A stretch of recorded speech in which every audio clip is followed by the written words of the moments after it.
vraies voix Sud Radio, 17h-20h, Philippe David.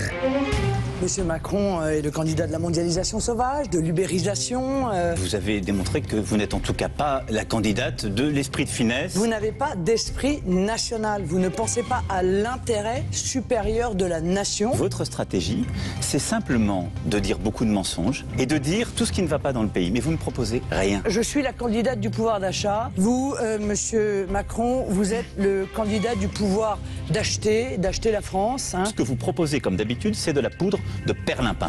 Sud Radio, les vraies voix. Le débat est ouvert. Débat d'entre-deux tours ce soir et c'est la seconde fois que c'est un bis repetita depuis 74 et 81 avec Valéry Giscard d'Estaing et François Mitterrand. Un débat qui, il y a 5 ans, on a entendu un extrait, a été tourné au fiasco pour Marine Le Pen puisqu'elle était passée de 41% d'intention de vote sur le rolling le soir du vote à 33% dans les urnes quelques jours plus tard. Aujourd'hui, les sondages sont nettement favorables à Emmanuel Macron. Le dernier rolling, il est à 55,5% d'intention de vote, mais nettement moins qu'il y a 5 ans. Peut-être le résultat peut-il bouger, même sans changer le nom du vainqueur d'un autre grand débat. Le débat de l'entre-deux tours peut-il jouer sur le résultat de la présidentielle? Et vous êtes 55,6% à dire non. Avec nous, Ghislaine Pierrat, docteur en communication politique et directrice parlementaire à l'Assemblée nationale, auteur de La communication n'est pas un jeu, les spin doctors à la française, publié chez l'Harmattan. Ghislaine Pierrat, bonsoir. Bonsoir à vous. Oh, tirez le micro vers vous parce que sinon ça va pas le faire. Voilà, là c'est mieux ça, pour le cadrage des caméras, etc. Est-ce qu'un débat a déjà inversé le nom d'un vainqueur le soir du match, on va dire ça comme ça? Eh bien, en fait, tout est possible. Bien sûr qu'on peut banaliser, bien sûr que j'entends les échos, ça n'a pas d'influence, etc. N'empêche que ça rassemble entre 18 et 23 millions. Alors 16 millions il y a 5 ans. On va voir combien. Ça aussi, 15, 17, 23, etc. Mais il y a quand même un gros panel de gens qui regardent l'émission. Ensuite, là, il y a une particularité. On est en 2022. On va voter par défaut. C'est un vote tardif. Il n'y a pas eu de campagne. Et il y a une volatilité du vote qui est assez inouïe. Et je rappelle que au premier tour, 25% à la sortie des votes, on dit on a choisi notre vote dans l'isoloir. Donc, bien sûr que j'entends la banalisation de certains sur le vote, mais il n'empêche que en 2022, c'est tellement baroque cette élection, c'est tellement inédit, il y a tellement eu de choses qu'on n'avait pas vues, que je pense que quand même le débat est très attendu, qui va être regardé. En plus, c'est sur le pouvoir d'achat, parce que Marine Le Pen a obtenu l'introduction, la conclusion et le pouvoir d'achat au premier thème. Donc après, ça va s'éroder, mais au début, je pense que vraiment, il y a une vraie attente et les gens, ils savent pas trop, plus l'abstention, évidemment, qu'on ne doit pas oublier. Philippe Bilger. Hier soir, dans un autre débat, j'avais évoqué un sondage que j'avais lu qui indiquait que 25% des gens attendaient le débat pour se déterminer. Ça paraissait beaucoup. Mais en définitive, je n'ai pas l'impression que le débat, même aussi important qu'il soit pour la vie présidentielle et démocratique, puisse changer véritablement les opinions des gens.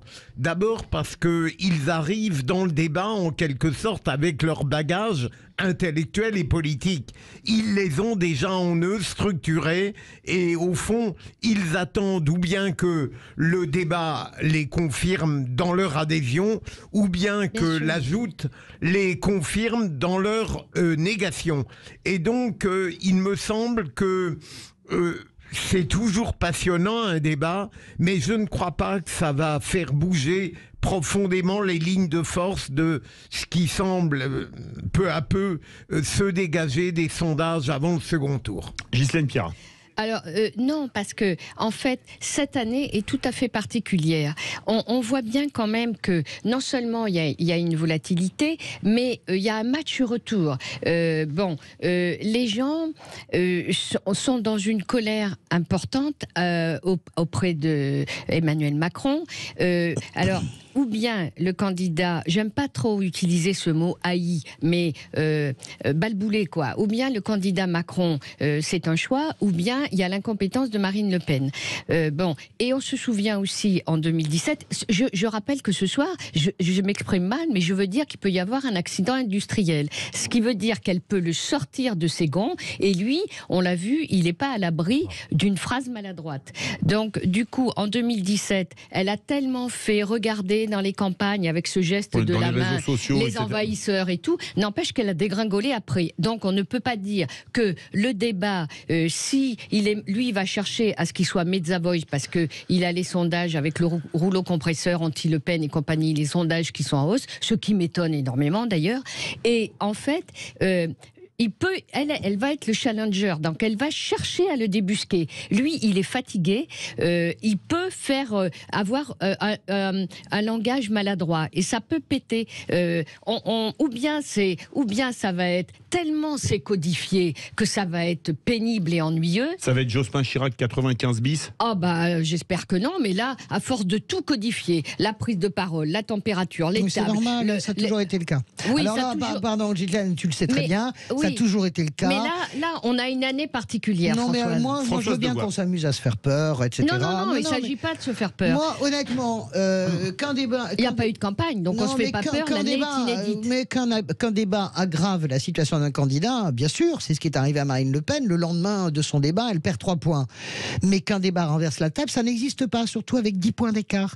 10 points d'écart, c'est 3,5 millions de voix. Donc moi, je veux bien. C'est 4 millions. Mais 4 millions de voix. Donc je veux bien qu'on s'amuse avec la volatilité. Les 25% de gens qui n'ont pas pris leur décision, c'est pas forcément des gens qui voudraient voter Le Pen et qui vont hésiter à voter Le Pen. Ça peut être aussi des gens qui montent à la rescousse de Macron. Ça peut être aussi des gens qui décident de s'abstenir. Ça peut être aussi des gens qui décident de passer du vote blanc au vote Le Pen ou au vote Macron. Mais 25%, c'est pas quelque chose qui peut propulser, un des deux candidats. C'est pour ça que moi, je le dis, et parce que je pense que c'est quand même. Pourquoi ? C'est pour la santé mentale de ce pays. Ça fait 15 jours qu'on entend de la bouche de gens qui savent parfaitement que c'est quasiment mission impossible pour Marine Le Pen, les cris et l'alerte au fascisme. Moi, je sais très bien ce que j'ai à penser de Marine Le Pen. Je pense que ça fait c'est un secret pour personne. Mais la réalité, si vous voulez, c'est que la psyché des gens, elle est fatiguée, elle est épuisée. Et que cet épuisement-là ne va pas se traduire forcément par un vote contre-révolutionnaire, genre la balle de match dans l'isoloir dont on parlait pour Jean-Luc Mélenchon et qui a failli se produire, c'est-à-dire il gagne 4 points le jour du vote, mais ça va se traduire par des bulletins blancs, c'est évident, 4 millions en 2017, vous allez voir la suite, et de l'abstention. Et je pense que le matraquage, on peut voter Macron, combattre absolument Marine Le Pen, être de gauche ou de droite et ne pas accepter ce qui s'est passé depuis 10 jours en termes de rouleau compresseur. Et je pense que ce qu'il fallait éviter, on l'a pas évité. Il faut foutre la paix aux gens. Je pense que les Français sont hyper résilients. Je pense qu'il y a un surmoi en France très fort sur l'extrême droite et que ça va encore être démontré dimanche. Je suis d'accord sur pas mal de choses que dit Françoise, sauf que il faut arrêter dans cette politique business de faire des sondages les cours boursiers. Stop. Parce que les sondages ne sont pas une vérité en soi. C'est une tendance lourde, si tu veux. Elle n'arrête pas d'écarter. Mais moi je l'ai suivi la campagne. J'ai suivi jeudi soir à Avignon, le samedi après-midi en direct le meeting de Macron, les 10 minutes pour convaincre, le 7 à 8, etc. J'ai ressenti autre chose que ce que je vois dans les sondages. Donc il faut arrêter de se figer sur les sondages. Moi j'ai tellement tapé sur les sondeurs que je peux te dire quand même que je tape toujours les sondeurs. Les régionales ont bien montré ce qui se passait. En tout cas, sur le premier tour, ils se sont trompés sur Mélenchon, c'est tout. Et sur le deuxième tour... sur Pécresse. Mais sur le deuxième tour, tu vas avoir ta 2 candidats. C'est très difficile de se tromper sur le deuxième tour. Je suis désolé. Olivier d'Artigol. Depuis que je m'intéresse à la politique, je n'ai pas souvenir d'un second tour de l'élection présidentielle qui arrivait dans un tel moment, un tel climat français, j'ai envie de dire. Oui. Non, c'est vrai, c'est-à-dire, après la pandémie... Attendez-moi, il peut y avoir les comportements électoraux. Il peut y avoir nos grilles de lecture traditionnelles et qu'on reconvoque là parce qu'on aime bien essayer de comprendre et deviner ce qu'il est en train de se passer. Mais il y a beaucoup de choses qui nous échappent. Je pense par exemple qu'il y a autour de nous beaucoup de personnes dont on n'aurait pas pu dire ça il y a encore quelques années. Il y a 5 ans. pour qui la détestation d'Emmanuel Macron, parfois même une haine, l'emporte sur tout autre considérant. J'ai autour de moi, je viens d'un milieu que vous devinez, des personnes dont j'aurais jamais pensé qu'elles ne feraient pas ce que je vais faire dimanche, prendre un bulletin Macron pour faire barrage à Marine Le Pen, même si le jour d'après, s'il est élu, je serai l'un des principaux, à l'échelle de mon territoire, acteurs pour qu'il n'ait pas un quinquennat comme il a pu le dérouler. Je termine. Il y a donc quelque chose qui se transforme en vote blanc. Non, mais il y a donc quelque chose qui fait que certaines cases ne sont pas cochées encore, l'indécision de dernier moment, l'abstention différentielle si elle y va, des personnes pouvant juger que la partie gagnée et qui ne se mobilisent pas. Ça ne se transforme pas en vote Le Pen, ce que tu dis. Hein. Pas du tout. Hein. Ça ne se transforme pas, ce que tu dis, en vote Le Pen. Ça se transforme en vote blanc ou en abstention. Oui, mais ce que je veux dire, c'est que je ressens, mais si tu veux, c'est un peu, Françoise, je le ressens, mais sans te donner une grille de lecture, mais je sens qu'il y a quelque chose. Je prenais un exemple hors micro. J'ai eu 2 moments forts ce week-end. On ne parle pas beaucoup de ce second tour dans nos moments, dans nos quartiers, dans nos vies, etc. Pourquoi on en parle aussi peu ? Ça, tu penses qu'il y a un vote caché Le Pen, par exemple ? Si ce n'est caché, il y a quelque chose il y a un climat très très particulier. D'accord. Ghislaine Pierrat. En écho. On nous parlait du vote caché Zemmour, ça n'a pas été le cas. Hein. Non. On a cherché tout le lundi de Pâques avec les œufs. Hein. On n'a pas trouvé. Elle est bonne celle-là. Non, c'est vrai, j'ai cherché partout le vote caché. Hein. Alors moi, je trouve que les gens en parlent quand même. Le Monde daté de mercredi, page 4 et page 8, ont fait 2 articles très intéressants, jusqu'à dire, ils ont interviewé des gens dans le Sud, etc., que des gens crachaient sur la télé. Donc les gens en parlent et il y a une vraie colère. Donc du coup, je crois pas que il y a une espèce de musique en ce moment qui dit bon, les gens s'intéressent moins, s'intéressent plus. Non, c'est pas ça. Ils sont déçus, ils sont en colère. Mais il y a toujours l'ADN de la politique. C'est une passion française parce que les gens sont très fiers de leur pays. Mais par contre, ils sont en colère, ils sont déçus et ils sont abasourdis. Par exemple, une question. Si ça vote beaucoup, ça veut dire quoi ? On aura le taux de participation à midi 17h. Ouais, ça va être dur à interpréter. Ça vote beaucoup, ça veut dire on quoi ? ne sait pas. Est-ce que ça va sauver Macron ? On ne sait pas. Est-ce que ça va, si ça part à la soirée ? Mais non, mais on va faire une pause. Vous permettez ? Une seconde pour dire à Ghislaine, j'entends ce qu'elle dit et j'entends ce que dit Olivier. Je partage absolument leur analyse. La réalité, si vous voulez, et là on a des mesures précises, c'est que cette colère dont parle Olivier ne se transforme pas, à l'évidence, en vote Marine Le Pen. Parce que ça va être par défaut. Mais c'est ce que je dis. Donc, on va encore voter par défaut. Mais évidemment. Et donc, quand vous avez 48% des Français qui considèrent que le vote Le Pen va dégrader leur vie et que 50% considèrent que le vote Macron va dégrader leur vie, la dernière enquête parue aujourd'hui d'Ipsos, et ben voilà, c'est ça l'état du pays. Voilà. Les vraies voix, 18h43. On se retrouve dans quelques instants pour votre réponse parce qu'il faut vivre. Ma chère Ghislaine Pierrat, le grand débat. Le débat de l'entre-deux tours peut-il jouer sur les résultats de la présidentielle ? Vous êtes 56,9% à dire non. On se retrouve tout de suite avec les vraies voix sur Sud Radio. Les vraies voix Sud Radio, 17h-20h, Philippe David. Retour des vraies voix avec Philippe Bilger, Françoise Degois, Olivier d'Artigol. Notre grand débat, le débat de l'entre-deux tours, peut-il jouer sur les résultats de la présidentielle ? Vous êtes 56,7% à dire non. Avec nous, Ghislaine Pierrat, docteur en communication politique et directrice parlementaire à l'Assemblée nationale, auteur de La communication n'est pas un jeu, les Spin Doctors à la française, publié chez L'Harmattan.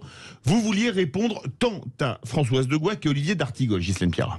Et quelle est la question ? Alors, oui, parce que non, je disais simplement que cette colère se transformait plutôt en bulletin blanc qu'en bulletin Marine Le Pen et que l'écart là, il tire à plat avec un débat, voilà. Le débat va quand même être utile parce qu'il va interagir. Les commentaires des journalistes, les commentaires des sondeurs, tout ça cristallise. Je pense que ce débat, parce qu'on est en 2022, parce que c'est tardif, parce que c'est un vote par défaut, c'est pas un vote d'adhésion, il y a une volatilité. Les gens vont regarder ce débat. Mais effectivement, si c'est Macron, j'ai bien peur que la colère, il y ait quand même un séisme. Si c'est Marine Le Pen, il y a un séisme. Et effectivement, cette année, les législatives vont être très importantes parce que il y a un 3e tour et les gens vont enfin comprendre à quoi servent les parlementaires, à quoi servent les législatives, c'est-à-dire à surveiller le travail de l'exécutif. Enfin, merci Ghislaine, merci. Philippe Bilger veut réagir. J'ai peut-être tout à l'heure été un peu rapide lorsque j'indiquais que les gens passionnés par la politique venaient avec leur bagage et que finalement, certes, des choses pouvaient les emplir à partir du débat, mais qui ne changeaient pas leur point de vue. Il me semble tout de même, et je crois que je rejoins Olivier sur ce plan, qu'on va se trouver confronté pour la première fois à un système qui va inciter des gens, dans un nombre non négligeable, à penser à voter contre eux-mêmes. Et peut-être que le débat, là, aura une incidence que j'ai sous-estimée tout à l'heure. Ghislaine Pierrat. Oui, je pense qu'effectivement, il va y avoir énormément de gens qui vont regarder ce débat. On va voir aussi le caractère de présidentialité. Alors, est-ce que Marine Le Pen va encore faire sa bécasse comme d'habitude et partir dans vrille? Est-ce que Emmanuel Macron va nous faire délogorer en 78 tours ou en 98 tours, comme il a fait récemment sur TF1, 10 minutes pour convaincre, ou alors France Culture, où c'était lunaire. Donc, n'oublions pas que la politique, c'est un révélateur formidable de personnalité. Et je maintiens que ce débat, bien sûr, va y avoir le côté rébarbatif, les retraites, les machins, les tout ça, où ça va être assez techno, mais il y a aussi la personnalité. Et je pense que les gens, ils attendent ce débat pour essayer de mieux connaître la personnalité des candidats. Et ça, je regrette que les journalistes, ils aient pas posé des questions un peu originales qui dévoilent un peu plus la personnalité des candidats. C'est ce que je disais tout à l'heure.